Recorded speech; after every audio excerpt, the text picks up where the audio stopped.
सुप्रभात प्यारे बच्चों। शिवम संकल्प इंटरमीडिएट कॉलेज बखरीवा अंजानी सोनभद्र के इस ऑनलाइन क्लासेस में मैं दीपक कुमार आप सभी का हार्दिक स्वागत करता हूं। आज हम कक्षा 8 व विषय विज्ञान देखेंगे। इससे पहले हमने नवीकरणीय तथा अनवीकरणीय ऊर्जा का स्रोत हमने जाना था। आज हम पृथ्वी पर ऊर्जा के स्रोत के बारे में जानेंगे। ठीक है, पृथ्वी पर ऊर्जा के स्रोत के बारे में आज हम अध्ययन करेंगे। जिस तरीके से हम ये देख रहे हैं कि पृथ्वी पर ऊर्जा के स्रोत जो होते हैं, कहा जा सकता है कि पृथ्वी पर अनेक प्रकार के ऊर्जा का स्रोत हमने पढ़ा था। सूर्य तथा सौर ऊर्जा, सूर्य तथा सौर ऊर्जा पहला है। सूर्य और सौर ऊर्जा पृथ्वी पर ऊर्जा का मूल स्रोत है। मुख्य स्रोत जो होता है वो सूर्य तथा सौर ऊर्जा होता है। इससे हमें अपार ऊर्जा प्राप्त होती है। सूर्य द्वारा उत्सर्जित ऊर्जा को सौर ऊर्जा कहते हैं, यानी सूर्य से जो ऊर्जा प्राप्त होती है उस ऊर्जा को सौर ऊर्जा कहते हैं। ये जो सूर्य से ऊर्जा प्राप्त हो रही है इसे सौर ऊर्जा कहते हैं। सूर्य के द्वारा उत्सर्जित ऊर्जा को सौर ऊर्जा कहते हैं। क्लियर?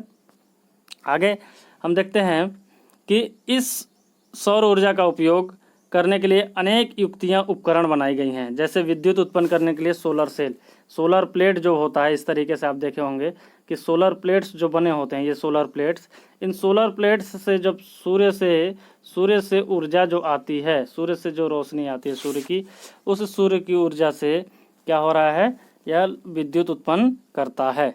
ठीक है, नेक्स्ट हम आगे देखते हैं। पानी गर्म करने के लिए सोलर हीटर और खाना बनाने के लिए सोलर कुकर। सोलर कुकर जो होता है इस तरीके से शीशे में बना हुआ दो जार रहता है, इसके ऊपर शीशे का कवर रहता है, जो क्या होता है सौर की ऊर्जा को अवशोषित करते हुए क्या करता है, भोजन को पकाने का कार्य करता है। ठीक है, सूर्य की ऊष्मीय ऊर्जा, सूर्य पृथ्वी को गर्म करता है और सजीवों को रहने योग्य स्थान बनाता है। पृथ्वी अपनी ऊष्मा वायुमंडल को देती है।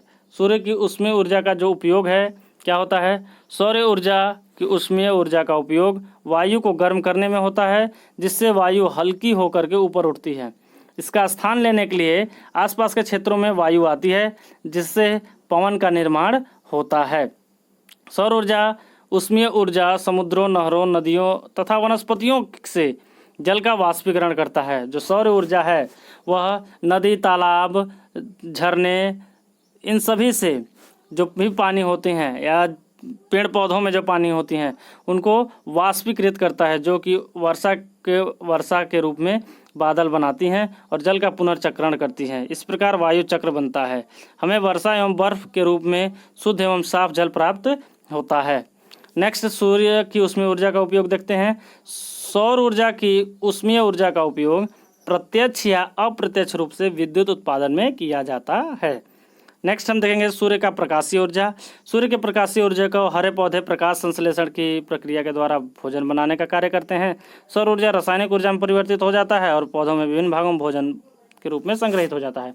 आप जानते हैं कि प्रकाश संश्लेषण जो प्रक्रिया है, उस प्रकाश संश्लेषण प्रक्रिया के द्वारा भोजन बनाने का कार्य होता है। ठीक है, नेक्स्ट हम देखते हैं ईंधन लकड़ी एवं जीवाश्म के रूप में कैसे प्रयोग किया जाता है।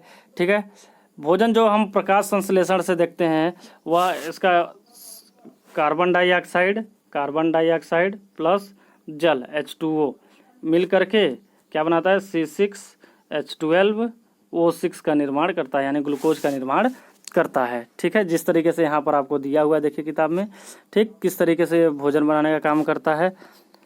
सौर ऊर्जा का उपयोग क्या होता है, हरे पौधे अपना भोजन बनाने के रूप में करते हैं।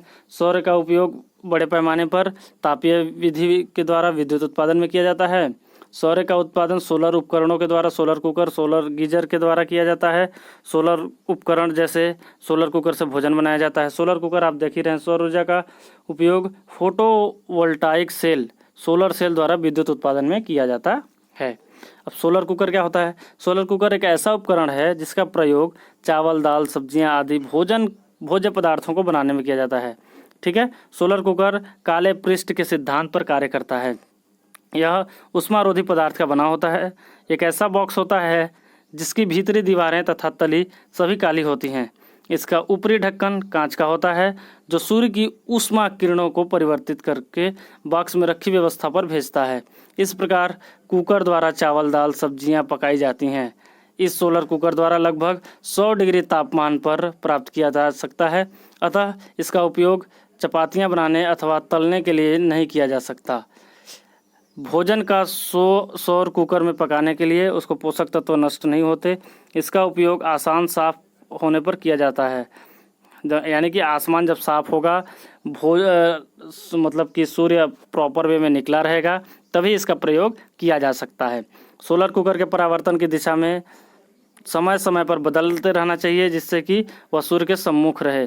अगर जैसे सूर्य हमारा यहाँ उग रहा है, सूर्य हमारा यहाँ उग रहा है, ठीक है, सूर्य अगर हमें यहाँ उग रहा है मान लीजिए, या सूर्य उग रहा है, तो ये जैसे जैसे दिशा बदलते जा रहा है, पूर्व से पश्चिम की ओर जा रहा है, तो हम अपने इस सोलर कुकर को उस तरीके से धीरे धीरे उसी के दिशा में क्या करेंगे, परिवर्तित करते जाएंगे, ठीक है, जिससे उसको मिलता जाएगा। ये इस तरीके से सूर्य से आने वाली किरणों का ये प्रकार है, ठीक है। बाकी हम नेक्स्ट वीडियो में पढ़ेंगे। तब तक के लिए धन्यवाद। आपका दिन शुभ हो।